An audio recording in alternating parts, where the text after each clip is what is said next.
इस क्वेश्चन में एक ट्रायंगल है ABC। सपोज कीजिए कि ये आपके पास एक ट्रायंगल है ABC। इस ट्रायंगल में दो वर्टिक्स आपको गिवन है, जैसे ABC ये तीन वर्टिसेस है।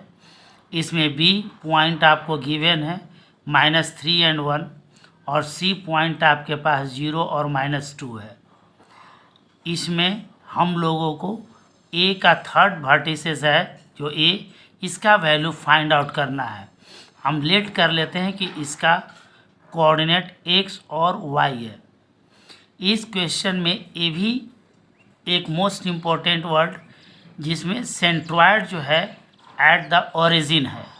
सेंट्रॉयड मीन्स ये होता है कि किसी भी वर्टिक्स से जो मीडियन आप खींचते हैं वो मीडियन जिस पॉइंट पर मीट टुगेदर होता है उसी को हम लोग सेंट्रॉयड बोलते हैं। जैसे इस साइड का मिड पॉइंट अगर ये है तो यहाँ से अगर हम एक मीडियन खींचते हैं, ये D हो गया।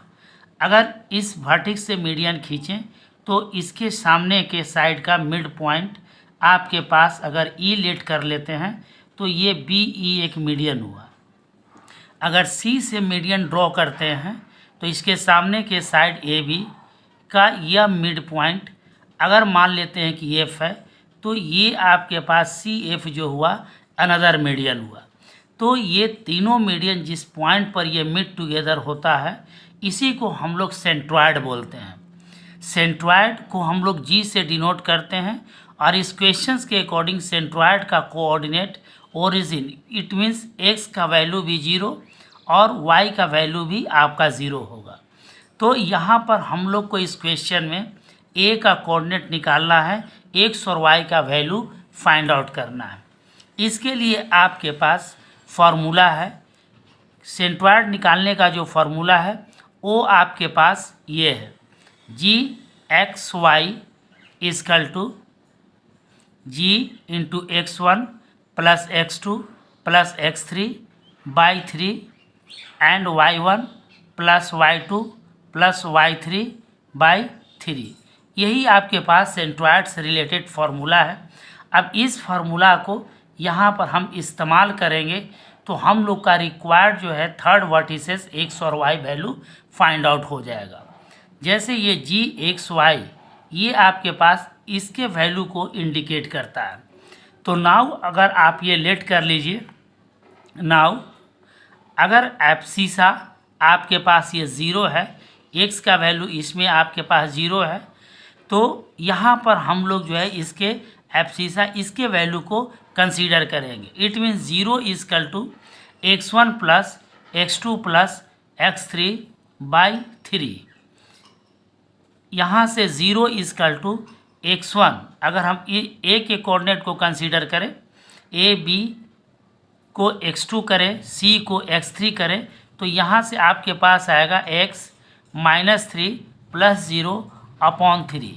इसको सिंप्लीफाई अगर हम करेंगे तो मेरे पास आएगा 0 is equal to x -3 implies x is equal to 3। x का एक वैल्यू मेरे पास आ गया। अब नाउ जो है, नाउ y ऑर्डिनेट को निकालने के लिए हम यहाँ पर लिखेंगे 0 is equal to y1 plus y2 plus y3 upon 3। अब यहाँ पर इसको सिंपली जो है हम लोग कैलकुलेट करेंगे, तो क्रॉस मल्टीप्लिकेशन कीजिए तो 0 हो जाएगा is equal to y1 plus y2 plus y3 होगा। अब ये वैल्यू को पुट कीजिए, y1 इजकल टू y है प्लस y2 1 है प्लस ये आपके पास -2 है। अगर आप इसको सिंप्लीफाई करेंगे तो ये 0 इजकल टू y -1 होगा। It means y is equal to 1 आएगा। तो रिक्वायर्ड वैल्यू आपके पास A का कोऑर्डिनेट का हुआ x इजकल टू 3 और y इजकल टू 1। सो हम लास्ट में ये लिखेंगे required value of A xy is equal to A, x का वैल्यू 3 है, y का वैल्यू 1 है। ये आपके पास ये रिक्वायर्ड वैल्यू ऑफ कोऑर्डिनेट ए का हुआ। तो इस तरह से ऐसे प्रॉब्लम को सॉल्व करने के लिए फार्मूला को हमेशा अपने दिमाग में रखने की ज़रूरत है और आप सिंपल कैलकुलेशंस के थ्रू आप आगे बढ़ें, आपका रिक्वायर्ड वैल्यू मिल जाएगा। Thank you.